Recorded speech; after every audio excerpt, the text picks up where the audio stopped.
Well, good morning and welcome to the Polestar 2. I thought I'd make a quick video just about the rental experience and a quick get to know you guide for the car if you're renting it from Hertz or driving it for the first time. So here we go, we've got the key, you've got three buttons here: lock at the top, unlock in the middle, and press and hold for the boot down the bottom there.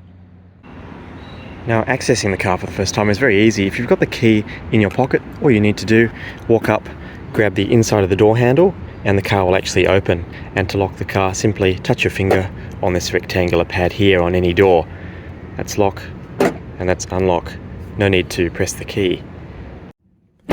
Now over to the inside. As soon as you sit inside and the key is in the car, you're ready to go.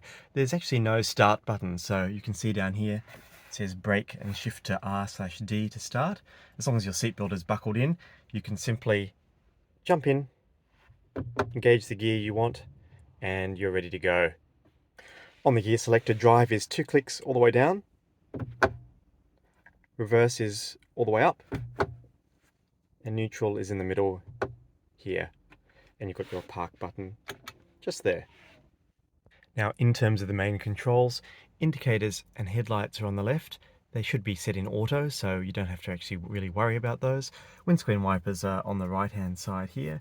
And then in terms of steering wheel controls, you've got cruise control. So to activate cruise control, simply press the button in the middle here, the dial, and it will say cruise control activated. Obviously, we're stationary, so we can't do that right now.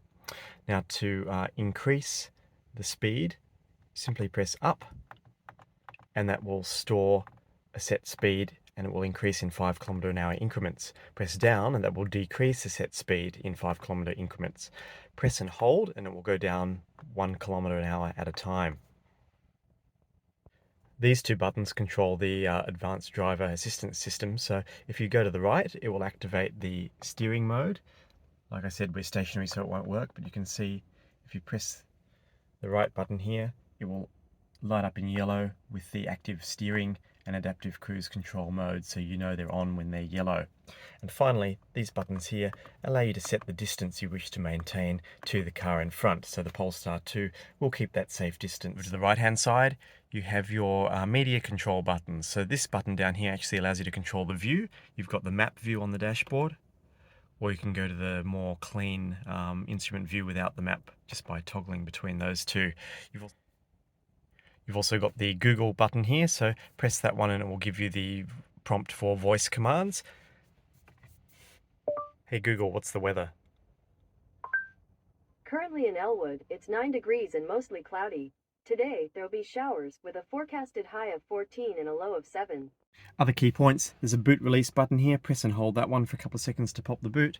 And there's also wireless charging here for one phone and 2 USB-C ports here for other devices. Now, super quick overview of the center stack. Like any tablet device, you've got a home button on this line here. Press that to come back to this home screen. The home screen is divided into quadrants. So you've got your maps navigation, you've got your Google Assistant, you've got your phone, and you've got your media. You can actually go into this one, hit the plus, and pair your phone there for the first time. Hit this line down here to go back to the menu. You've also got this one up here to access your apps. So the car will come with some apps installed. You can go to the Play Store here on Android, on Google, and download other apps if the car doesn't have it, like Apple CarPlay, Spotify, other things like that.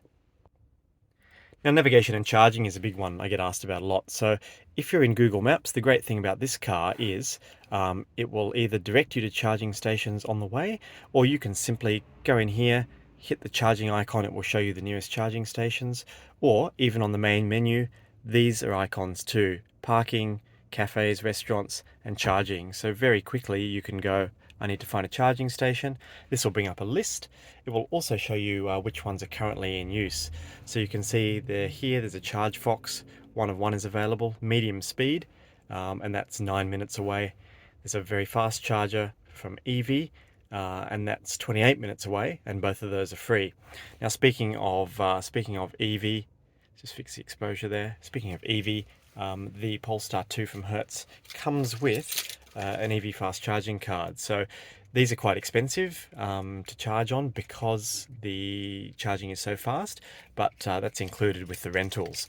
At present, they don't have any minimum requirement that you bring the car back with, but I think it's going to be 40% or something in a few months. Now, I will cover the car menu very quickly because being an EV, some people may not be familiar with some of this technology. So you can very quickly, because everything is controlled via software, you can very quickly adjust the steering feel between light, standard, and a more sporty, firm setting. One pedal drive down here, if we fix the camera exposure, one pedal drive is the brake regeneration. So electric vehicles will actually slow the car down quite dramatically when you take your foot off the accelerator because that energy is going back into the battery. So it is a bit of a strange way to drive initially for some people, but you very quickly become used to it and you realize that you're charging the battery as you're slowing down. So if you don't like that feeling, you can simply turn it off, and as you release your foot from the accelerator, it will coast like a normal automatic. If you want to try it, you can put it on low, and it will still require a fair amount of braking from you, but it will slow the car up a little bit. Standard, you can basically take your foot off coming up to a traffic light, and it will slow the car down completely. Now down here we have creep mode as well. So again, like a torque converter automatic, when you take your foot off the brake, that rolls forward. If you like that kind of creeping forward, you can switch that on, and this actually simulates that.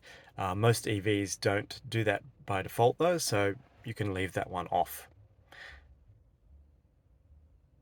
Now let's very quickly cover charging. Now you can pop the boot if you have the key by just swiping your foot under the back here, but the key's in the interior for me, so I can't do that. Now Hertz gives you a couple of cables. There is a very slow charger with a 3-pin outlet that you probably won't need, and there's also a Type 2 cable, an AC cable, so that one is used in sort of shopping centres and things like that where they have 7 kilowatt charging. Now if you turn up at a DC fast charging station, you simply pop this here like a fuel flap. You'll pull out this lower connector.